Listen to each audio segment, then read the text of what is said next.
Penicillin is a drug, specifically an antibiotic. Antibiotics are used to combat infections caused by a bacteria. Penicillin is administered either by pill or by injection.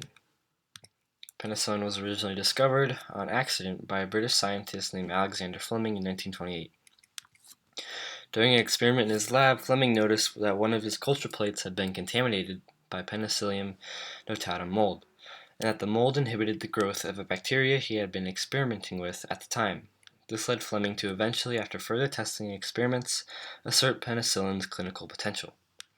Much after Fleming's experiment, by 1941, penicillin had really caught the attention of the Allied forces in World War II as an antibiotic, and soon 39 separate drug labs across the United States sought to synthesize penicillin in order to produce mass quantities to treat wounded soldiers dying from various bacterial infections.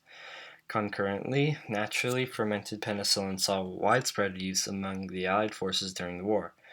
Penicillin also happens to be the most commonly used antibiotic to treat syphilis, and saw heavy use during wartime for this treatment. This is a photo of penicillin being prepared for administration. This is a photo of penicillin being administered to a wounded soldier during World War II.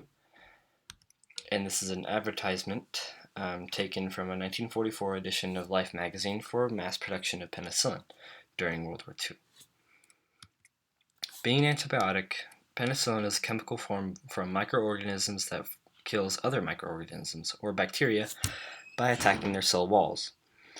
The molecular formula for the particular drug I am focusing on is C16H18N2O4S. This is the chemical structure. Penicillin now in modern times. Because penicillins were put into commercial use fairly recently, it is still currently used as an effective antibiotic. Although, like any antibiotic, cases of overuse has caused certain bacteria to evolve and become immune to the drug's effects.